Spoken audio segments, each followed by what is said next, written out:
আওয়ামী লীগের নামে রাজনীতি করতে দেওয়া হবে না, আইনের মাধ্যমে দাঁড় করানো হবে কাঠগড়ায়, জানালেন উপদেষ্টা। দল নয়, ছাত্রদের স্বার্থে ডাকসু রাজনীতির আহ্বান হাসনাতের। শেখ হাসিনা সরকারের সীমাহীন লুটপাটে কমেছে দেশের মাথাপিছু আয়। পরিসংখ্যান ব্যুরোর তথ্য, গেল অর্থবছরে জিডিপির প্রবৃদ্ধি ছিল নিম্নমুখী, কমল সঞ্চয় বিনিয়োগও।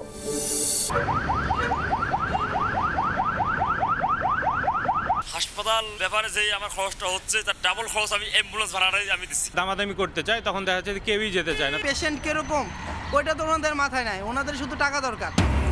বেহাল দেশের সরকারি অ্যাম্বুলেন্স সেবা, সিন্ডিকেটের দখলে বেসরকারিগুলো, হাতিয়ে নিচ্ছে কয়েক গুণ বাড়তি ভাড়া, নিয়মের মধ্যে আনতে রেগুলেটরি বোর্ড করার পরামর্শ। 13 বছরেও সাংবাদিক দম্পতি সাগর রুমি হত্যার মামলার তদন্তের অগ্রগতি মেলেনি। ন্যায় বিচারের আশায় এখনো দিন গুনছে একমাত্র ছেলে মেঘ সহ স্বজনরা। সময় সংবাদের সঙ্গে আছি আমি তাহমিনা তন্নি।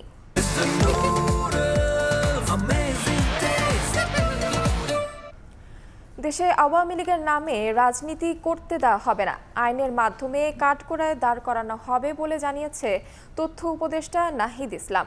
সোমবার বিকেলে রাজধানীর টিএসসির গ্রাউন্ডে জুলাই গণঅভ্যুত্থানে ঢাকা বিশ্ববিদ্যালয়ের আহত শিক্ষার্থীদের সম্মাননা প্রদান অনুষ্ঠান দ্য হিরোজ অব ঢাকা ইউনিভার্সিটিতে কথা বলেন তিনি। অনুষ্ঠানে জাতীয় নাগরিক কমিটির মুখ্য সংগঠক সার্জিস আলম বলেন, ছাত্রলীগ আওয়ামী লীগ ছাড়াও অন্যান্য দল থেকেও তৈরি হয়েছে ডেভিল। কোনো সমন্বয়ক অপরাধ করলেও আইনের আওতায় আনার আহ্বান জানান। এ সময় বিশ্ববিদ্যালয় উপাচার্য জানান, দ্রুত ডাকসু নির্বাচন দিতে কাজ করা হচ্ছে।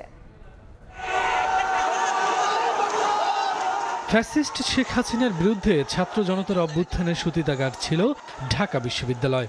আন্দোলনের শুরু থেকেই বিপ্লবী শিক্ষার্থীদের দমাতে নিপীড়ন নির্যাতন চালিয়েছিল পতিত শেখ হাসিনার লাঠিয়াল বাহিনী, নিষিদ্ধ ছাত্রলীগ, যাদের হাত থেকে রক্ষা পায়নি নারী শিক্ষার্থীরাও। ছাত্র জনতার অভ্যুত্থানে ঢাকা বিশ্ববিদ্যালয়ের সেই অকুতোভয় হিরোদের সম্মান জানাতে এই আয়োজন করে বৈষম্য বিরোধী ছাত্র আন্দোলন। সে সময়ে স্মৃতিচারণ করেন অনেকে। এখান থেকে পরের দিনের কর্মসূচি হওয়া, সাহস থাকা, জীবন দেওয়া, সবকিছুর স্পিডের সোর্স ছিলেন আপনারা যারা সেদিন আহত হয়েছিলেন, প্রতিবাদে দাঁড়িয়েছিলেন, আপনাদের কারণে সেই আন্দোলনটা এভাবে জীবন দেওয়ার আগ্রহ পেয়েছে। এতে অংশ নিয়ে জুলাই অভ্যুত্থানের অগ্রভাগে থাকা সমন্বয়করা বলেন, বিগত সময়ে নানাভাবে ঢাকা বিশ্ববিদ্যালয়ের ছাত্র রাজনীতি কুক্ষিগত ছিল। সেখান থেকে মুক্তি পেতে দ্রুত ছাত্র সংসদ নির্বাচনের দাবি জানান তারা। যে কোনো সুযোগবাদী ছাত্র সংগঠনের রক্তচক্ষুকে উপেক্ষা করে যেন তারা দ্রুতই ডাকসু নির্বাচনের ব্যবস্থা করে। আমরা চাই না এই মাদার পার্টির পারপাস সার্ভ করার জন্য বিশ্ববিদ্যালয়ে কোনো লাঠিয়াল বাহিনী তৈরি হোক। বিশ্ববিদ্যালয়ে ডাকসু কেন্দ্রিক ছাত্র সংসদ নির্বাচন চলবে, এখানে প্রত্যেকটা শিক্ষার্থী নেতা হয়ে উঠুক। এ সময় জাতীয় নাগরিক কমিটির মুখ্য সংগঠক সার্জিস আলম বলেন, ছাত্রলীগ আওয়ামী লীগ ছাড়াও অন্যান্য দল থেকেও তৈরি হয়েছে ডেভিল। কোনো সমন্বয়ক অপরাধ করলেও তাকেও আইনের আওতায় আনার আহ্বান জানান সার্জিস আলম। ডেভিল শুধুমাত্র ছাত্রলীগ, যুবলীগ, আওয়ামী লীগের ব্যানারে ছিল না, এখনো নেই।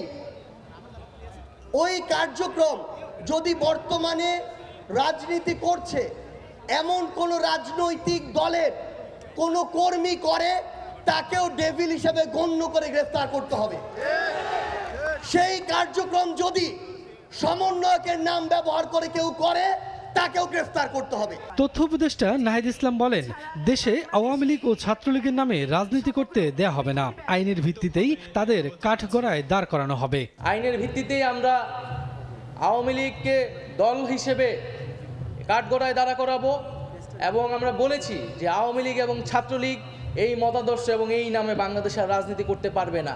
অনুষ্ঠানে ঢাকা বিশ্ববিদ্যালয়ে ডাকসু নির্বাচনের প্রস্তুতি শেষ পর্যায়ে জানান বিশ্ববিদ্যালয় উপাচার্য। পরে জুলাই বিপ্লবে ঢাকা বিশ্ববিদ্যালয়ের আহত শিক্ষার্থীদের হাতে সম্মাননা তুলে দেন অতিথিরা। শফিকুজ্জামান রুবেল, সময় সংবাদ, ঢাকা।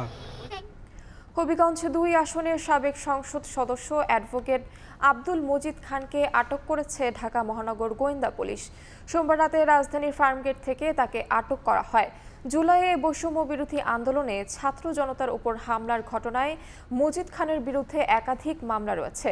হবিগঞ্জ 2 আসন থেকে নবম, দশম ও একাদশ নির্বাচনে টানা 3 বার সংসদ সদস্য নির্বাচিত হন তিনি। ছিলেন হবিগঞ্জ ভোলা আইনজীবী সমিতির সভাপতিও। দেশের মানুষের মাথাপিছু আয় কমেছে, এমন তথ্যই জানিয়েছে বাংলাদেশ পরিসংখ্যান ব্যুরো বিবিসি। সংস্থাটির হিসাবে জিডিপির প্রবৃদ্ধি কমছে গত অর্থবছরে, কমেছে সঞ্চয় ও বিনিয়োগও। এ সময় অর্ধেকের বেশি কমেছে শিল্প খাতের প্রবৃদ্ধি। অন্তর্বর্তী সরকার দায়িত্ব নিয়ে অর্থনৈতিক পরিস্থিতি জানতে শ্বেতপত্র তৈরির উদ্যোগ নেয়। তাতে উঠে আসে গেল সরকারের সীমাহীন লুটপাট ও অনিয়মের তথ্য, যেখানে বলা হয় আগের সরকার অর্থনীতিকে ফুলিয়ে ফাঁপিয়ে দেখাতে জিডিপির প্রবৃদ্ধি বেশি দেখিয়েছে। 2023-24 অর্থ বছরের মোট দেশজ উৎপাদন বা জিডিপির সাময়িক হিসেবে প্রবৃদ্ধি দেখানো হয়েছিল 5.82%। সোমবারে চূড়ান্ত হিসেবে তা 1.6% কমে হয়েছে 4.22%। 3 বছরের মধ্যে এই হার সবচেয়ে কম। চূড়ান্ত হিসেবে গেল অর্থ বছরের জিডিপির মোট আকার দাঁড়িয়েছে 50,027 বিলিয়ন টাকা বা $450 বিলিয়ন। সাময়িক হিসেবে দেখানো হয়েছিল 459 বিলিয়ন ডলার। জিডিপির 3টি বড় খাতের মধ্যে চূড়ান্ত হিসেবে কৃষি প্রবৃদ্ধি 3.30%, সেবা খাতে 5.09% আর সবচেয়ে খারাপ অবস্থায় আছে শিল্প খাত। এ খাতের প্রবৃদ্ধি সাময়িক হিসাবের তুলনায় অর্ধেক কম, চূড়ান্ত হিসেবে দাঁড়িয়েছে 3.51%। গেল অর্থ বছরে সরকারি বেসরকারি মিলিয়ে বিনিয়োগের অনুপাত ছিল জিডিপির 30.70%। অন্যদিকে দেশজ সঞ্চয়ের পরিমাণ ছিল জিডিপির 23.96% আর জাতীয় সঞ্চয় হয়েছে জিডিপির 28.42%। এদিকে বিবিএস এর চূড়ান্ত হিসেবে কমে এসেছে মাথাপিছু আয়ের পরিমাণও। গেল অর্থ বছরে এই আয় ছিল $2,738, যা আগের অর্থ বছরের চেয়ে $46 কম। ডলারের দাম বেড়ে যাওয়ায় কমেছে এই আয়। টাকার অঙ্কে 2023-24 অর্থ বছরে মাথাপিছু আয় ছিল $3,04,102 টাকা আর 2022-23 অর্থ বছরে $2,73,360 টাকা। ইয়ানুর শিফাত, সময় সংবাদ, ঢাকা। সময় সংবাদে আরো থাকছে, জীবনের ঝুঁকি নিয়ে আমরা মনে করে ব্রিজটা মনে করে পারাবার হয়। হাসপাতাল নিয়ে যাবেন নয়, কিন্তু যা পারে না এই জায়গায় ডেলিভারি হয়। একটি সেতুর অপেক্ষায় 20 গ্রামের মানুষ। কুড়িগ্রামে বছরের পর বছর বাঁশের সাঁকো দিয়ে পারাপার, পণ্য পরিবহনে ভোগান্তি চরমে, স্থানীয় প্রশাসনের গতানুগতিক আশ্বাস। কি লিক নিয়ে চিন্তিত? কিনুন leak proof RFL thread pipe and fittings. দেশের হাসপাতালগুলোতে বেহাল অ্যাম্বুলেন্স সেবা, সরকারিভাবে নেই পর্যাপ্ত অ্যাম্বুলেন্স, তাই প্রায় সকলেই দ্বারস্থ হতে হয় বেসরকারি অ্যাম্বুলেন্স সেবায়। গুনতে হয় বাড়তি ভাড়া, দর কষাকষি কিংবা বিকল্প দেখাও সুযোগ নেই, কারণ সক্রিয় রয়েছে সিন্ডিকেট। এ অবস্থায় অ্যাম্বুলেন্স সেবা নিশ্চিতে আলাদা রেগুলেটরি বোর্ড করার পরামর্শ জনস্বাস্থ্য বিশেষজ্ঞদের। শাবাব ওয়াসির রিপোর্ট।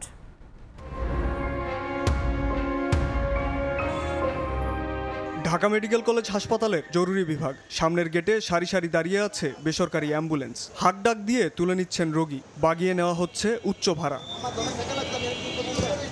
এক ভুক্তভোগী জানালেন তার অভিজ্ঞতা। চট্টগ্রাম থেকে আসা অসুস্থ বাবাকে প্রথমে নিউরোসায়েন্স, পরে সরওয়ার্দী মেডিকেল হয়ে ঢাকা মেডিকেল কলেজ হাসপাতাল। শুধুমাত্র অ্যাম্বুলেন্স ভাড়াই গুনতে হয়েছে 18,000 টাকা। হাসপাতাল ব্যাপারে যে আমার খরচটা হচ্ছে তার ডাবল খরচ আমি অ্যাম্বুলেন্স ভাড়াটাই আমি দিচ্ছি। প্রথম আসছি ভাই, এখন যাই যেটা যাচ্ছে এটাই কম বেশি করে আমরা দিচ্ছি। সুমন মিয়ার মতো প্রতিদিনই এমন পরিস্থিতির শিকার হচ্ছেন অনেকেই। চিটাং রোড থেকে নিউরোসায়েন্স 3,000 টাকা, ওইখান থেকে যেখানে গেলাম ওইখানে 2,000 টাকা, মানে অর্ধেক রাস্তায় গিয়ে বলছে। এইখান থেকে আবার সরওয়ার্দী 2,000, সরওয়ার্দী থেকে আবার ঢাকা মেডিকেল 2,000। তুমি যে রাস্তা যদি একটা অ্যাম্বুলেন্স 1500 টাকা নেই, তাহলে এগুলো কি মনে হয়? পেশেন্ট কিরকম ওইটা তো ওনাদের মাথায় নাই, ওনাদের শুধু টাকা দরকার। সিন্ডিকেট সক্রিয় থাকায় বিকল্প খোঁজারও উপায় নেই। বাইরে থেকে অ্যাম্বুলেন্স কিংবা অন্য যানবাহন ব্যবহার করতে চাইলে তাতেও বাধা দেয় সিন্ডিকেট। নেই দরদাম করার সুযোগ, কারণ রোগী সঙ্গে নিয়ে তো সময় নষ্ট করা যায় না। চাইলে দেখা গেল আমি এটা না আরেকটা নিতে যাই, যা একটা নিতে পারবো না। সে আবার দেখা গেল আমি বাইরে থেকে একটা অ্যাম্বুলেন্স আনতে যাবো, ওরা দেবে না। একটা অ্যাম্বুলেন্স আনতে যান, তারাও আইবো না, বলতেছে হাসপাতালে তো আনা যাবো না, রোগীর আগে বাইরে নিয়ে যান। দামাদামি করতে চায়, তখন দেখা যাচ্ছে কেউই যেতে চায় না, তখন আমরা পড়ে যাই বিপদে। এত গেল বেসরকারি অ্যাম্বুলেন্সের কথা। সরকারি অ্যাম্বুলেন্সের কি হাল? খোঁজ নিয়ে দেখা গেছে 2800 শয্যা বিশিষ্ট দেশের বৃহত্তম সরকারি হাসপাতাল ঢাকা মেডিকেলে অ্যাম্বুলেন্স আছে মাত্র 8টি, তার মধ্যেও অকেজো পড়ে আছে কয়েকটি। একই চিত্র সরওয়ার্দী মেডিকেল ও মিডফোর্ডের। সরওয়ার্দীর অ্যাম্বুলেন্স সক্রিয় আছে 5টি আর মিডফোর্ডে মাত্র 2টি। সরকারি অ্যাম্বুলেন্সের স্বল্পতার কারণ ও এমন অবস্থার উন্নতি কেন হচ্ছে না এমন প্রশ্নে ঢাকা মেডিকেল কলেজ হাসপাতালের পরিচালক বলেন, শয্যা, চিকিৎসা যন্ত্রপাতি ও কর্মচারী সংকট নিরসন করতে গিয়েই হিমশিম খেতে হচ্ছে প্রশাসনের। তাই অ্যাম্বুলেন্সের বিষয়টি কম গুরুত্ব পাচ্ছে। ওটি কম আছে, এটা বাড়ানো দরকার। আইসিইউ কম আছে, এটা বাড়ানো দরকার। যেটা ক্রাইং নিড যেগুলো, হ্যাঁ, তো সেগুলোতে আমরা ফোকাস করছি বেশি। বিশেষজ্ঞরা বলছেন, দেশে ব্যবহৃত অ্যাম্বুলেন্সগুলির মান যাচ্ছে তাই। অ্যাম্বুলেন্স সেবা নিশ্চিতে আলাদা রেগুলেটরি বোর্ড করার পরামর্শ এই বিশেষজ্ঞের। ফার্স্ট এইডের অভ্যস্ত ট্রেন ড্রাইভার এবং অ্যাটেন্ডেন্স থাকতে হবে, যারা অন্তত কিছু হেলথের জানে। মেডিকেল অ্যাটেন্ডেন্স বা ম্যান পাওয়ার এটার সাথে জড়িত, কিন্তু এটা হেলথ সার্ভিসের আওতায় থাকতে হবে তা নয়। এটা কিন্তু অন্য যে কোনো সার্ভিসের সাথে যেতে পারে if they properly maintain the things. সরকারি অ্যাম্বুলেন্সগুলির দুরবস্থা আর স্বল্পতার সুযোগ নিয়ে বেসরকারি অ্যাম্বুলেন্সগুলির বাড়তি ভাড়া আদায়, আর তার উপর আছে অ্যাম্বুলেন্স সিন্ডিকেটের দৌরত্ব। সব কিছু মিলিয়ে নাজেহাল অবস্থা দেশের হাসপাতালগুলির অ্যাম্বুলেন্স সেবার, যার সবচেয়ে বড় ভুক্তভোগী হচ্ছেন সাধারণ জনগণ, বিশেষ করে নিম্নবিত্ত আয়ের মানুষ। স্বাস্থ্য খাতের এই জরুরি সেবা নিশ্চিত করতে সরকারি পর্যায়ে কার্যকরী পদক্ষেপ এবং নজরদারি বাড়ানো এখন অত্যন্ত জরুরি হয়ে পড়েছে। ঢাকা মেডিকেল কলেজ থেকে শাবাব ওয়াসি, সময় সংবাদ। রংপুরের বেশিরভাগ সরকারি হাসপাতালে দেখা দিয়েছে অ্যাম্বুলেন্স সংকট। বিভাগের 58টি হাসপাতালের 136টি অ্যাম্বুলেন্সের মধ্যে 102টি দীর্ঘদিন ধরে অচল। ফলে অতিরিক্ত খরচ করে বেসরকারি অ্যাম্বুলেন্স ব্যবহার করছে রোগীরা। স্বাস্থ্য বিভাগ বলছে, নতুন অ্যাম্বুলেন্সের জন্য বরাদ্দ না থাকায় পুরাতনগুলোকে সচল করার উদ্যোগ নেওয়া হবে। নাজমুল ইসলাম নিশাতের রিপোর্ট। ঠাকুরগাঁও 250 শয্যার জেনারেল হাসপাতালে প্রতিদিন গড়ে চিকিৎসা সেবা নিয়ে থাকেন 800 রোগী। হাসপাতালটিতে রোগী পরিবহনের জন্য রয়েছে মাত্র 3টি সরকারি অ্যাম্বুলেন্স। এর মধ্যে 2টি অ্যাম্বুলেন্স বেশিরভাগ সময় বিকল থাকে, আর জেলার অধিকাংশ বেসরকারি অ্যাম্বুলেন্সের ফিটনেস না থাকলেও ব্যবহার করতে বাধ্য হচ্ছেন রোগীরা। অ্যাম্বুলেন্স এখানে খুঁজলে একটু মিলে কম, সরকারি অ্যাম্বুলেন্স পায় না, বাইরে থেকে নিতে হয়। রংপুর মেডিকেল কলেজ হাসপাতালে প্রতিদিন ভর্তি থাকেন 2000-এর বেশি রোগী, অথচ হাসপাতালটিতে নেই কোনো লাশবাহী অ্যাম্বুলেন্স। এছাড়া হাসপাতালের 4টি অ্যাম্বুলেন্সের 2টি বিকল, ফলে বাধ্য হয়ে বেশি টাকা খরচ করে প্রাইভেট অ্যাম্বুলেন্সের উপর ভরসা করছেন রোগীরা। বেসরকারি যেগুলো অ্যাম্বুলেন্স সেগুলো যদি আমরা নিতে যাই ভাড়াটা অনেক বেশি লাগে। সরকারি থেকে আমরা পাবলিকগুলো 1000 টাকা বেশি নেই। যদিও হাসপাতালের পরিচালক জানালেন, সমস্যা সমাধানে উদ্যোগ নেওয়া হচ্ছে। চেষ্টা করে যাচ্ছি যে আরো কত উন্নত করা যায়, কতগুলো অ্যাম্বুলেন্সগুলোকে আমি সার্ভিসেবল করে ফাংশন করা যায়, এই চেষ্টা করে যাচ্ছি। আমি আশাবাদী যে সামনে এই সুবিধাটা বাড়বে। স্বাস্থ্য বিভাগ বলছে, নতুন অ্যাম্বুলেন্সের জন্য বরাদ্দ না থাকায় পুরাতনগুলোকে সচল করার উদ্যোগ নেওয়া হবে। যেখানে প্রয়োজন বেশি সেখানে একটা, বা আরো প্রয়োজন বেশি সেখানে 2টা, এরকম আর কি। মেডিকেল কলেজগুলোতে দেখবেন যে 4টা 5টা পর্যন্ত অ্যাম্বুলেন্স রয়ে গেছে। রংপুর বিভাগে সরকারি অ্যাম্বুলেন্সের সংখ্যা মোট 136টি। এর মধ্যে সচল 85টি, অচল 51টি, মেরামতযোগ্য 36টি এবং অকেজো 15টি।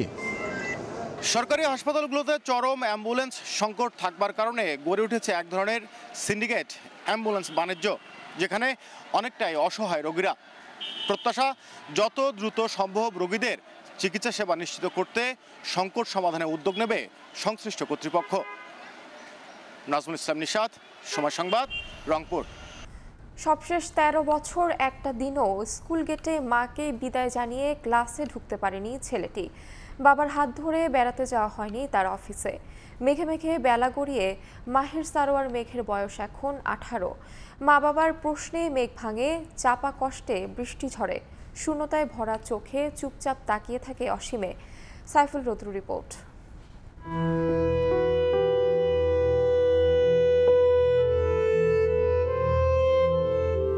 13 বছর আগে রাজধানীর পশ্চিম রাজাবাজারের বাসায় খুন হন সাংবাদিক দম্পতি সাগর সরোয়ার ও মেহেরুন রুনি। তারপর থেকেই বাবা মায়ের সান্নিধ্য ছাড়াই বেড়ে উঠেছে তাদের একমাত্র সন্তান মাহির সরোয়ার মেঘ। সেদিনের সেই 5 বছরের শিশু মেঘের বয়স এখন 18। বাবার কোলে চড়ে বাইরে যাওয়া আর মায়ের হাতে খাবার খাওয়া হয় না কতদিন। একদিকে কষ্ট বাড়ে, অন্যদিকে স্মৃতিগুলো ফিকে হয়ে মিশে যায় রংহীন জীবনে। রেডি করে দিত স্কুলে যাওয়ার জন্য, ঘুম পাড়ে দিত, পড়াইতো, পড়ার সময় মাইর দিত না পারলে, এটা মনে করে কানতাম আমি। আবার সুন্দর মতো করে আবার আর ডিম দিয়ে ভাত খাওয়া দিত মনে আছে। বাবার অফিসে যেতাম, ওখানে গিয়ে ওইটা বেশি মনে ছিল। হাজার ডাকেও সাড়া দেন না মা। ব্যস্ততা শেষে বাবাও জানতে চান না মেঘ কেমন আছে, তবে মেঘের ভীষণ জানতে ইচ্ছে করে কেমন আছে তার মা বাবা। মাঝে মাঝে অনেক মন খারাপ হয়, তাই যেন আল্লাহ জান্নাতুল ফেরদৌস নসিব করবে। ক্রিকেটার হওয়ার স্বপ্ন পূরণ না হলেও ছাড়েনি প্র্যাকটিস। এ লেভেল শেষ করে গ্রাফিক্স নিয়ে পড়ার ইচ্ছে তার। মেনলি জার্মানি যা পড়তে, তো স্পোর্টস রিলেটেড যে গ্রাফিক ডিজাইনিং করার ইচ্ছা হয়েছে। আপু সব কথা আমাকে বলতো, সাগর ভাই সবকিছু বলতো। 3 ভাইয়ের একমাত্র বোন রুনি।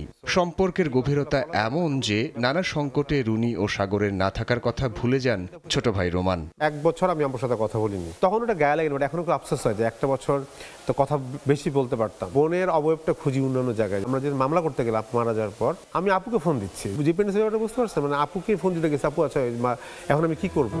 6 মাস ধরে বন্ধ রংপুরে হাইটেক পার্কের নির্মাণ কাজ।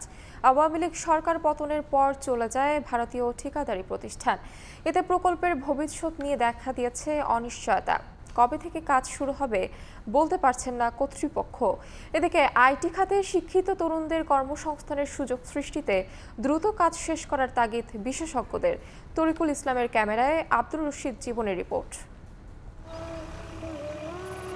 2022 সালে শুরু হওয়া রংপুর হাইটেক পার্কের পুরো কাজ গত বছরের জুলাইয়ে শেষ হওয়ার কথা থাকলেও এখন পর্যন্ত কাজ হয়েছে মাত্র 25%। সবশেষ কাজ হয়েছে গত বছরের 2 আগস্ট। আওয়ামী সরকারের পতনের পর কাজ বন্ধ করে চলে যায় ভারতীয় ঠিকাদারি প্রতিষ্ঠান L&T।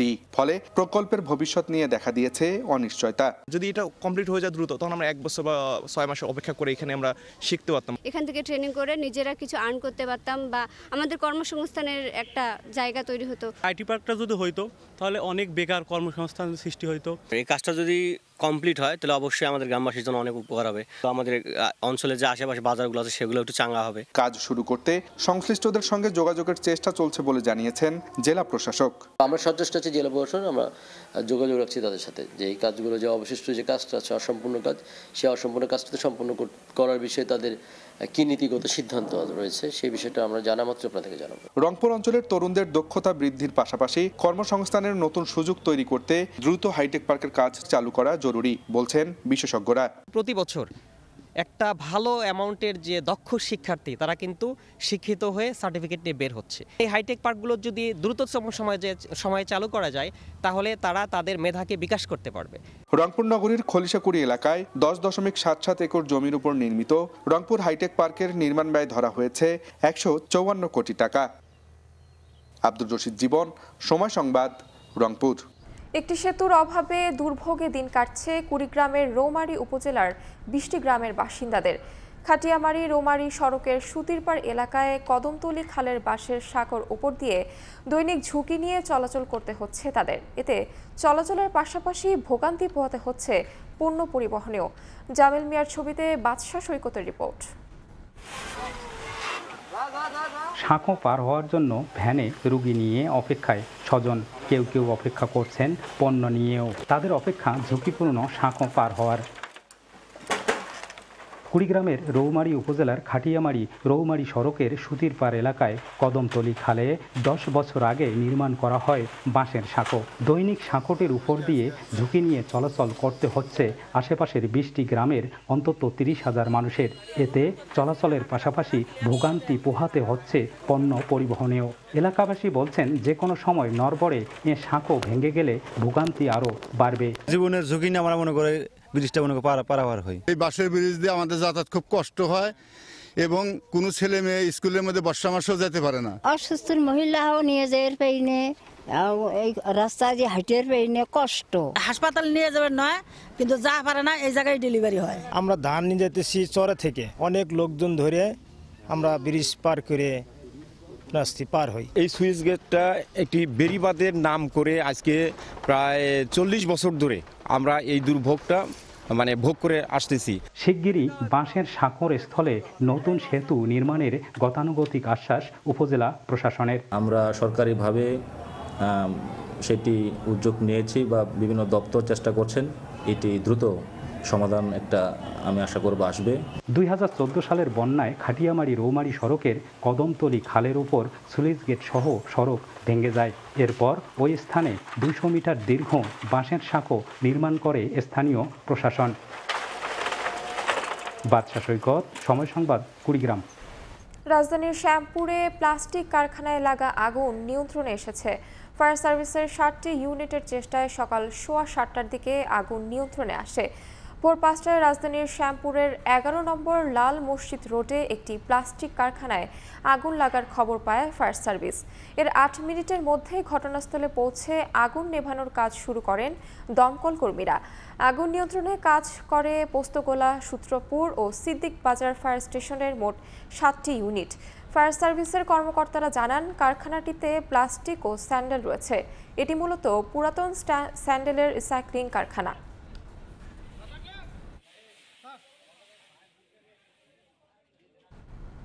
আট বছর ধরে পরিত্যক্ত পঞ্চগড়ের বিলুপ্ত ছিটমহলের 2 কমিউনিটি সেন্টার। কথা ছিল স্থানীয়দের বিয়েসহ সব অনুষ্ঠান ব্যবহার করা হবে এসব স্থাপনা। তবে ভবন তৈরির পর চালুই করা হয়নি সেন্টার দুটি। পরিত্যক্ত থাকায় দিন দিন গোয়াল ঘরে পরিণত হয়েছে ভবনগুলো। নীরুল ইসলামের ছবিতে সোহাগ হায়দারের রিপোর্ট। ছড়িয়ে ছিটিয়ে রয়েছে গাছের গুড়ি ও খড়, অন্যদিকে বাঁধা গবাদি পশু। ভেতরে অপরিচ্ছন্ন অবস্থায় পড়ে আছে বিভিন্ন মালামাল ও ফসল। ছিটমহল বিলুপ্ত করার পর সেখানকার বাসিন্দাদের জীবনমান উন্নয়নে নানা পদক্ষেপ নেওয়া হয়। এরই ধারাবাহিকতায় 2017 সালে পঞ্চগড় সদর উপজেলার হাফিজাবাদ ইউনিয়নের গারাতি ও বোদা উপজেলার কালিয়াগঞ্জ ইউনিয়নের নাজিরগঞ্জ গ্রামে নির্মাণ করা হয় 2টি কমিউনিটি সেন্টার। কথা ছিল স্থানীয়দের বিয়ে সহ সব অনুষ্ঠানে ব্যবহার করা হবে এসব স্থাপনা। তবে ভবন তৈরির পর চালুই করা হয়নি সেন্টার দুটি। পরিত্যক্ত থাকায় দিন দিন গোয়াল ঘরে পরিণত হয়েছে ভবনগুলো। এতে ক্ষুব্ধ এলাকাবাসী। সরকার যে এত টাকা ব্যয়বহুল এখানে করলো, এটা কোনো কাজে লাগতেছে না। আসবাবপত্র না থাকার কারণে এখানে কোনো বিয়ের অনুষ্ঠান হচ্ছে না। ডেকোরেটরের জন্য আমরা কোনো অনুষ্ঠান করলে বাইরে যাইতে হয়, সেজন্য আমরা কিছু কিছু ব্যবহার করি আর কি। পরে আছে বিলে ব্যবহার করতেছি। দূরদর্শিতার অভাব ছিল এবং সেখানে জনবলও নাই। সেখানে অহেতুকভাবে অপচয় করে কোটি কোটি টাকা খরচ করে এই ইউনিয়ন পরিষদে কমিউনিটি সেন্টারগুলো যে করছে। তবে দ্রুত খোঁজ নিয়ে সেন্টার দুটি ব্যবহার উপযোগী করার আশ্বাস এলজিইডির। এ বিষয়ে বিস্তারিত খোঁজখবর নিয়ে ব্যবহার উপযোগী করার উদ্যোগ গ্রহণ করা হবে। এলজিইডির তথ্য মতে কমিউনিটি সেন্টার দুটি নির্মাণে ব্যয় হয় প্রায় 1 কোটি টাকা। সোহাগ হায়দার, সময় সংবাদ, পঞ্চগড়। দীর্ঘদিন ধরে পরিত্যক্ত অবস্থায় পড়ে আছে ঠাকুরগাঁওয়ের নেস্কোর আবাসিক ভবনগুলো। এরই মধ্যে সব দরজা জানলা খুলে নিয়ে গেছে দুর্বৃত্তরা, অথচ সংস্কারের কোনো উদ্যোগ নেই কর্তৃপক্ষের। অভিযোগ উঠেছে বর্তমানে জায়গাটি পরিণত হয়েছে মাদকসেবীর আড্ডাখানায়। জিয়াউর রহমান বকুলের রিপোর্ট। 1964 সালে ঠাকুরগাঁও স্টেশন এলাকায় 37 একর জমির উপর বিদ্যুৎ উপকেন্দ্র চালু হলে কর্মকর্তা কর্মচারীদের জন্য নির্মাণ করা হয় ডরমেটরি। 2010 সালে উপকেন্দ্রটি বন্ধ হয়ে যায়। এরপর সেখান থেকে সবাই চলে গেলে পরিত্যক্ত হয়ে যায় ভবনগুলো। দীর্ঘ সময় ধরে পরিত্যক্ত থাকায় ভবনের সব দরজা জানালা চুরি হয়ে গেছে। এমনকি বর্তমানে চুরি হচ্ছে ভবনের ইট। অভিযোগ উঠেছে মাদকসেবীদের আড্ডাখানায় পরিণত হয়েছে পুরো এলাকাটি। সবগুলা কোয়াটার মধ্যে দরজা নাই, জানলা নাই, পাশে পাশি নাই, ইটগুলা খুলে নিয়ে গেছে। এখানকার পরিবেশ খুব খারাপ। এখানকার কিছু ছেলেপেলে আছে, এখানে গাঁজা খায়, ডাইল ডুল খায়। এগুলা যদি না ভাঙে যদি ঠিকঠাক করে যে ভাড়াতে সরকার টাকা পাবে, সরকার উন্নত হবে এলো হয়েছে, তাহলে যে পরিবেশটাও ঠিক থাকবে, সবই ঠিক থাকবে। এটাই অনুরোধ সরকারের পক্ষ থেকে, এইভাবে না ফেলাই দিয়ে কোনো কিছু করার আগে 2-1 আনসার দিয়ে এত বড় এলাকার অবকাঠামো রক্ষা করা সম্ভব নয় বলে জানান নিরাপত্তার দায়িত্বে থাকা এই কর্মকর্তা। আমরা তো চাই এখানে নিরাপত্তা আরো বাড়ুক, আরো নিরাপত্তার দরকার। আমরা এখানে লোকজন কম, এত লোক কম দিয়ে নিরাপত্তা হয় না। আর কর্তৃপক্ষ বলছে শীঘ্রই জায়গাটিতে সোলার পাওয়ার প্ল্যান্ট স্থাপনের উদ্যোগ নেওয়া হচ্ছে। পরিকল্পনা চলছে, 2-1 বার ভিজিটও হয়ে গেছে, সামনে হয়তো হয়ে যাবে এবং হয়ে গেলে জায়গাগুলো সব আবার দৃশ্যমান সুন্দর হবে। যখন পাওয়ার স্টেশন ছিল, একটা জমজমাট অবস্থা ছিল, এরকম হয়তো সুন্দর একটা পরিবেশ আবার তৈরি হবে। নেস্কোর ডরমিটরিতে বর্তমানে 34টি আধা পাকা, পাকা ও দোতলা ভবন রয়েছে। জিয়াউর রহমান বকুল, সময় সংবাদ, ঠাকুরগাঁও। 4 বছর পর আবারও চালু হতে যাচ্ছে গাইবান্ধার রংপুর চিনিকল। এতে খুশি স্থানীয়রা। মিলের নিজস্ব খামারের পাশাপাশি স্থানীয় কৃষকরা প্রস্তুতি নিচ্ছেন আখ চাষে। কর্তৃপক্ষ বলছে বন্ধ 6টি চিনিকলের মধ্যে রংপুর চিনিকল তৃতীয় ধাপে চালুর সম্ভাবনা রয়েছে। বিপ্লব ইসলামের রিপোর্ট। 4 বছর ধরে বন্ধ থাকায় 35 একর আয়তনের গাইবান্ধার রংপুর চিনিকল চত্বর ভরে গেছে জঙ্গলে। খোলা আকাশের নিচে অযত্নে পড়ে আছে আখ প্রক্রিয়াজাত করার যন্ত্র ও যানবাহন। গত বছরের ডিসেম্বরে চিনিকলটির মারাই কার্যক্রম পুনরায় শুরুর সরকারি সিদ্ধান্ত আসে। এতে খুশি স্থানীয়রা। মিলের নিজস্ব খামারের পাশাপাশি স্থানীয় কৃষকরা প্রস্তুতি নিচ্ছেন আখ চাষে। দ্রুত কারখানাটি চালুর দাবি তাদের। এই মিলগুলো কলকারখানা যত পাঁচ পুষ নষ্ট হয়ে যাচ্ছে, অন্য অন্য মিলে নিয়ে গেছে গাড়ি ঘোড়া। এই মিলটা পুনরায় চালু হলে এই মহিমগঞ্জ আবার উন্নয়নের বন্যা বয়ে যাবে। যে লোকগুলো বসে আছে, যে লোকগুলো ক্ষতিগ্রস্ত হয়ে আছে, সেই লোকগুলো করে খায়। এই মিলটি পূর্ণাঙ্গ চালু না হওয়া পর্যন্ত আসলে আমরা এখনও দ্বিধাগ্রস্ত আছি, কারণ বিগত দিনেও আমাদেরকে বিভিন্ন সময় আশ্বস্ত করেছে, কিন্তু তাতেও বাস্তবায়ন হয়নি। কর্তৃপক্ষ বলছে বন্ধ 6টি চিনিকলের মধ্যে রংপুর চিনিকল তৃতীয় ধাপে চালুর সম্ভাবনা রয়েছে। এ লক্ষ্য নিয়ে আখ চাষ বাড়ানো সহ সার্বিক প্রস্তুতি নেওয়া হচ্ছে বলে জানান ব্যবস্থাপনা পরিচালক। মিনিমাম আপনার 3 মাসের খাবার নিয়ে তারপর কিন্তু মিলটা চালানোর সিদ্ধান্ত নিতে হবে, এবং সরকারি নির্দেশনা আছে যে 3 মাসের বেশি না হলে, চালানোর মতো সক্ষম না থাকলে তাহলে এটা অবশ্যই একটা ক্ষতিকারক দিক আছে। 1957-58 মৌসুম থেকে আখমারের মাধ্যমে চিনি উৎপাদন শুরু হয় গাইবান্ধার রংপুর চিনিকলে। সবশেষ 2020-21 মৌসুমে আখমারাই শুরুর প্রস্তুতি নেওয়া হলেও বন্ধ হয়ে যায় কারখানাটি। বিপ্লব ইসলাম, সময় সংবাদ, গাইবান্ধা। বসন্তবরণ, বিশ্ব ভালোবাসা দিবস ও আন্তর্জাতিক মাতৃভাষা দিবসকে সামনে রেখে ব্যস্ত সময় পার করছেন রংপুরের ফুল চাষিরা। এবছর আবহাওয়া অনুকূলে থাকায় ফুল উৎপাদন ভালো হয়েছে বলে জানান বাগান মালিকরা। সবকিছু ঠিক থাকলে এই মৌসুমে প্রায় 1 কোটি টাকার ফুল বিক্রি করার কথা জানিয়েছে কৃষি বিভাগ। তরিকুল ইসলামের ছবিতে রেদওয়ান হিমেলের রিপোর্ট।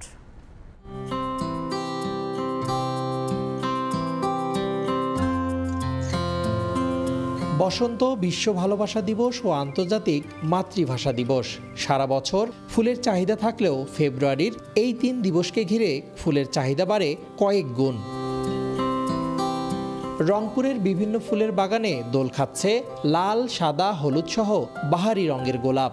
এখন চলছে শেষ সময়ের পরিচর্যার কাজ। আবহাওয়া অনুকূলে থাকায় বাণিজ্যিকভাবে চাষ হচ্ছে গাঁদা, চন্দ্রমল্লিকা, সূর্যমুখী, জারবেরা, রজনীগন্ধা সহ নানা জাতের দেশি বিদেশি ফুল। থাই আছে, গেঁদা আছে, তা বাজারে গোলাপ, লাল গোলাপ বিক্রি হয় 20 টাকা থেকে 25 টাকা। 21শে ফেব্রুয়ারি আর ভালোবাসা দিবস, এই দুইটাই আর কি গোলাপের চাহিদা বেশি। যশোর, তারপর আপনার কালীগঞ্জ, ওইখান থেকে আপনার মূলত ফুলটা আসে। এদিকে ফুল চাষ জনপ্রিয় করতে সব ধরনের সহযোগিতার কথা জানায় কৃষি বিভাগ। মাঠ পর্যায়ে উপসহকারী কৃষি কর্মকর্তা এবং আমাদের যে উপজেলা কৃষি কর্মকর্তা, তারা কিন্তু তাদের সাথে যোগাযোগ রেখেছে এবং ফুল চাষে একটা সম্ভাবনার দিক দেখছি, এবং এটি দিনকে দিন তারা এটি আরও বৃদ্ধি করবে। কৃষি বিভাগের তথ্য মতে রংপুর অঞ্চলে ছোট বড় মিলিয়ে 210টি বাণিজ্যিক ফুল বাগান রয়েছে। 3টি দিবসকে সামনে রেখে ফুল পরিচর্যায় যেন দম ফেলার ফুরসত নেই ফুল চাষিদের। এদিকে সবকিছু ঠিক থাকলে এই মৌসুমে প্রায় 1 কোটি টাকার ফুল বিক্রির সম্ভাবনার কথা জানিয়েছে কৃষি বিভাগ। রেদওয়ান হিমেল, সময় সংবাদ, রংপুর। অপ্রাপ্ত বয়স্ক শিশুদের সঙ্গে নিয়ে হজ পালন নিষিদ্ধ করেছে সৌদি আরব। অতিরিক্ত ভিড়, পরিবহন সমস্যা সহ নানা ধরনের কঠিন পরিস্থিতি শিশু ও তাদের অভিভাবকদের জন্য বিপজ্জনক হতে পারে, এমন আশঙ্কা থেকে এই সিদ্ধান্ত নেওয়া হয়েছে। রিয়াদ থেকে আরিফুর রহমানের রিপোর্ট। চলতি বছরের হজ মৌসুমে শিশুদের সঙ্গে নিয়ে হজ পালনের ওপর নিষেধাজ্ঞা আরোপ করেছে সৌদি আরবের হজ ও ওমরা মন্ত্রণালয়। স্থানীয় সময় রোববার মন্ত্রণালয়টির পক্ষ থেকে এই সিদ্ধান্তের কথা জানানো হয়। হজের সময় ভিড় ও পরিবহন সমস্যা সহ নানা ধরনের কঠিন পরিস্থিতি বিপজ্জনক হতে পারে শিশু ও তাদের অভিভাবকদের জন্য। শিশুদের নিরাপত্তা ও স্বাস্থ্য সুরক্ষার বিষয়টি চিন্তা করে এই সিদ্ধান্ত নেওয়া হয়েছে বলে খবর পাওয়া গেছে। এছাড়া সবার জন্য পবিত্র হজকে নিরাপদ করতেই দেশটি এই সিদ্ধান্ত নিয়েছে বলেও জানা যায়। প্রায় 10-12 বছর ধরে কিন্তু গরমের মধ্যে হজের ইয়াটা চালু হয়। গরমের মধ্যে অনেক শিশু সন্তান যারা ছোট ছোট বাচ্চারা আছে, তারা বড়রাই অনেক সময় হিমশিম খাওয়া যায়, আর ছোট বাচ্চারা হজ করতে গিয়ে দেখা গেছে অনেক সময় অসুস্থ হয়ে পড়ে এবং অনেক প্রতিবন্ধকতা সৃষ্টি হয়। যার জন্য সবার জন্যই কষ্ট হয়। সৌদি সরকার যে সিদ্ধান্তটা নিচ্ছে যে শিশুদেরকে নিয়ে হজ করা যাবে না, আমার মনে হয় আমার অভিজ্ঞতা থেকে যে এটা সুন্দর একটা সিদ্ধান্ত নিচ্ছে। নতুন এই নিষেধাজ্ঞা কার্যকর হওয়ার পাশাপাশি যারা আগের বছরগুলোতে হজে যেতে পারেননি তাদের এবার অগ্রাধিকার দেওয়া হবে। মন্ত্রণালয় জানায় এর মাধ্যমে হজের পুনরাবৃত্তি কমিয়ে আনা এবং মুসলিম উম্মাহর জন্য হজ পালনের বিষয়টি নিশ্চিত করা সম্ভব হবে। সৌদি আরবের হজ ব্যবস্থাপনাকে আরো উন্নত এবং সুরক্ষিত করার বিষয়টিও প্রাধান্য পেয়েছে এই সিদ্ধান্তের পেছনে। তবে অনেকেই বিরোধিতা করেছেন এই সিদ্ধান্তের। শিশুসহ পরিবারকে নিয়ে হজে যাওয়ার পরিকল্পনা করেছিলেন তাদের অনেকেই মনে করেন এই নিষেধাজ্ঞা মুসলিম পরিবারগুলোর জন্য এক ধরনের অসুবিধা সৃষ্টি করবে। সৌদি কর্তৃপক্ষ জানিয়েছে এবছর হজে অংশগ্রহণকারী ব্যক্তিদের সুরক্ষার বিষয়টিকে সর্বোচ্চ গুরুত্ব দেওয়া হবে, যাতে বিশ্বের বিভিন্ন স্থান থেকে আগত মুসলিমরা নিরাপদে হজ পালন করতে পারেন। আরিফুর রহমান, সময় সংবাদ, সৌদি আরব। আবারও দেশের খবর। সকাল থেকে কুয়াশার চাদরে মোড়ানো ঢাকা, সেই সঙ্গে ঝিরঝির করে বৃষ্টির মতো পড়ছে কুয়াশা। এতে বিপাকে পড়েছে অফিস ও স্কুল কলেজের উদ্দেশ্যে বের হওয়া মানুষরা। এই মুহূর্তে মতিঝিল এলাকা থেকে আবহাওয়ার সর্বশেষ তথ্য জানাতে যুক্ত হচ্ছে সহকর্মী শফিক মুন্সি। সরাসরি যাচ্ছি তার কাছে। চলতি বছর জানুয়ারি মাস থেকেই কিন্তু শীতের যে তীব্রতা সেটি কমে আসলেও আজ সকাল থেকে হঠাৎ করেই কিন্তু কুয়াশার চাদরে রাজধানী ঢাকা সহ আশেপাশের অনেক এলাকা আবৃত আছে বলেই আমরা আসলে আবহাওয়া অধিদপ্তর সূত্রে জানতে পেরেছি। এবং আমরা আরও যে বিষয়টি দেখতে পেলাম, আমরা বর্তমানে হাতিরঝিল, রাজধানীর হাতিরঝিল এলাকায় রয়েছি এবং এখানে দেখা গেছে যে কুয়াশার তীব্রতা এতটাই বেশি যে এই বিভিন্ন পয়েন্টে যানবাহন চলাচলেও বেশ বিঘ্ন ঘটছে। বিশেষ করে এই মুহূর্তে যারা আসলে অফিসের উদ্দেশ্যে বাসা থেকে বের হয়েছিল এবং স্কুল কলেজের যাবার উদ্দেশ্যে যে শিক্ষার্থীরা বের হয়েছিল তারা কিন্তু এই কুয়াশার কারণে রাস্তার বিভিন্ন জায়গায় যে জ্যামের সৃষ্টি হয়েছে তার সম্মুখীন হয়েছে, তারা বেশ বিপাকে হয়ে পড়েছে। আমরা আবহাওয়া অধিদপ্তর সূত্রে আসলে যেটা জানতে পেরেছি যে আজ দুপুর পর্যন্তই এই কুয়াশার যে চাদর সেটিতে আসলে রাজধানী ঢাকা থাকতে পারে এবং একই সাথে সিলেট এবং ময়মনসিংহ বিভাগের কিছু কিছু জায়গায় আসলে অস্থায়ী ভিত্তিতে কিছু মেঘমালার উপস্থিতি লক্ষ্য করা যাবে এবং সেই মেঘমালা থেকে হয়তোবা কিছুটা ঝিরিঝিরি বৃষ্টি উৎপত্তি হতে পারে বলে আমরা আবহাওয়া অধিদপ্তর সূত্রে জানতে পেরেছি। এবং যেটা আসলে জানতে পেরেছি যে আগামী 2-3 দিন যাবৎ কিন্তু এই যে কুয়াশার যে তীব্রতা সেটি বাড়তে পারে এবং এর প্রেক্ষিতে শীতের যে তীব্রতা যেটা চলতি মাসের শুরুর দিক থেকেই কিছুটা কমে গিয়েছিল, সেই শীতের তীব্রতা কিছুটা বাড়তে পারে, বিশেষ করে রাতের শেষ দিকে এবং সকালের শুরুতে আবহাওয়া এবং পরিবেশে উষ্ণতা কিছুটা কম থাকবে বলেই আমরা আবহাওয়া অধিদপ্তর সূত্রে জানতে পেরেছি। এই আকস্মিক যে কুয়াশার কারণে বিভিন্ন জায়গায় জ্যামের সৃষ্টি হয়েছে সেইটি আসলে নিরসনে কাজ করছে রাজধানীর ট্রাফিক বিভাগ এবং ট্রাফিক বিভাগ থেকে আরেকটি বিষয় বেশ সচেতনতামূলকভাবেই বার্তাটি দেওয়া হয়েছে যেন বিশেষ করে বাইক এবং মোটর সাইকেল চালক যারা আছেন তারা যেন আসলে সাবধানে থাকেন, তারা যেন এই কুয়াশার বিষয়টি মাথায় রেখে তাদের 2 চাকার যান সেগুলো পরিচালনা এবং চালনা করেন। সেই বিষয়টি আসলে এই ট্রাফিক অধিদপ্তর এবং ট্রাফিক বিভাগ থেকে মোটরসাইকেল চালকদের বলা হয়েছে এবং এই আবহাওয়ার কথা মাথায় রেখে তারা যেন সাধারণ গতিসীমায় তাদের বাইক পরিচালনা করে সেই ব্যাপারটি কিন্তু তারা সতর্কতার সাথে জানিয়েছে। তো এই ছিল আমার কাছে রাজধানীর হাতিরঝিল থেকে হঠাৎ যে কুয়াশা সে ব্যাপারে সর্বশেষ। সরাসরি যুক্ত ছিলাম হাতিরঝিলে। এবার খেলার খবর। 10 ফেব্রুয়ারির মধ্যে ক্রিকেটার কোচিং স্টাফদের পারিশ্রমিকের পুরো অর্থ বুঝিয়ে দেওয়ার কথা থাকলেও এই ডেডলাইনও মিস করেছে দুর্বার রাজশাহীর মালিক শফিক রহমান। সময় সংবাদে বিষয়টি নিশ্চিত করেছে দলটির 2 ক্রিকেটার। তবে মালিক পক্ষ আবারও ক্রিকেটারদের দিয়েছে নতুন আশ্বাস, এই সপ্তাহের মধ্যে তাদের পুরো অর্থ বুঝিয়ে দেওয়া হবে। এদিকে চিটাগাং কিংসের পাকিস্তানি ক্রিকেটার খাজা নাফি পারিশ্রমিক পাননি, দেওয়া হয়েছে ভুয়া বিমান টিকিট। পাকিস্তানি এক ক্রীড়া সাংবাদিক এমন দাবি করলেও বিষয়টি সত্য নয় বলে নিশ্চিত করেছে বিপিএল রানার্স আপরা। বরিশালের টানা দ্বিতীয় ট্রফি জয়ের মধ্য দিয়ে শেষ হয়েছে বিপিএল এর 11তম আসর, কিন্তু ক্রিকেটারদের পারিশ্রমিক নিয়ে বিতর্ক যেন শেষ হবার নয়। এবারের বিপিএলকে কলুষিত করেছে দুর্বার রাজশাহী। ক্রিকেটারদের চুক্তির অর্থ না দিয়ে বিশ্ব ক্রিকেটেও ইমেজ সংকটে ফেলেছে দেশের একমাত্র ফ্র্যাঞ্চাইজি টুর্নামেন্টকে। একাধিকবার বাউন্স হয়েছে খেলোয়াড়দের দেয়া চেক, বিদেশি ক্রিকেটারদের ম্যাচ না খেলা, খেলোয়াড়দের অনুশীলন বর্জন সহ অনেক কিছুই দেখেছে এবারের বিপিএল।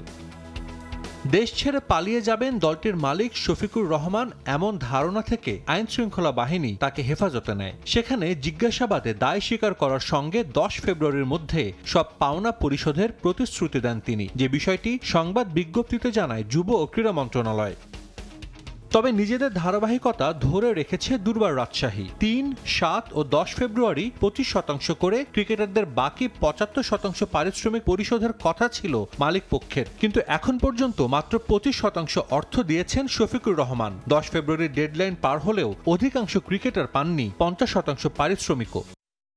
50% পাবো ভাই, 50%-এরও কম দিয়েছিল অনেকে, টাকা ওনার নাকি তুলতে পারে না, কি হয়েছিল টাকা দিতে পারে নাই, তো সবাই ধরেন 48%, কারো 48% এবার কমায় অ্যাডজাস্ট করেছিল।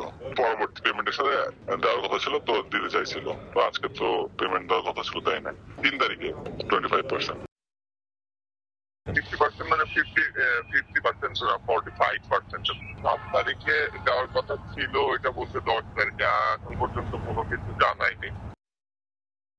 শুধু ক্রিকেটার না, বাস ভাড়ার 9 লাখ টাকাও এখন পর্যন্ত পরিশোধ করেনি দুর্বার রাজশাহীর মালিক।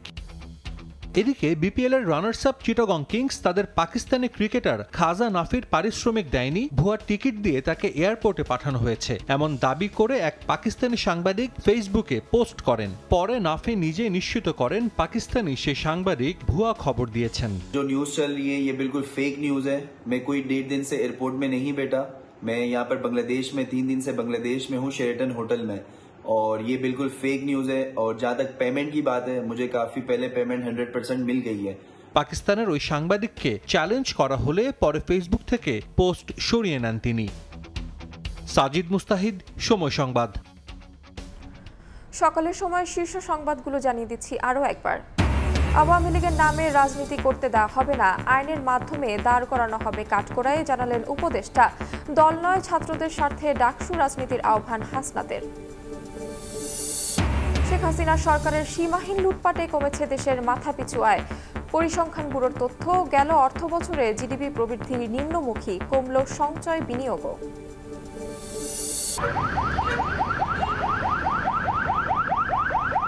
হাসপাতাল ব্যাপারে যে আমার খরচটা হচ্ছে তার ডাবল খরচ আমি অ্যাম্বুলেন্স ভাড়াটাই আমি দিচ্ছি। দামাদামি করতে চাই, তখন দেখা যাচ্ছে কেউই যেতে চায় না। পেশেন্ট কিরকম ওইটা তো ওনাদের মাথায় নাই, ওনাদের শুধু টাকা দরকার। বেহাল দেশের সরকারি অ্যাম্বুলেন্স সেবা, সিন্ডিকেটের দখলে বেসরকারিগুলো হাতিয়ে নিচ্ছে কয়েকশো গুণ বাড়তি ভাড়া, নিয়মের মধ্যে আনতে রেগুলেটরি বোর্ড করার পরামর্শ।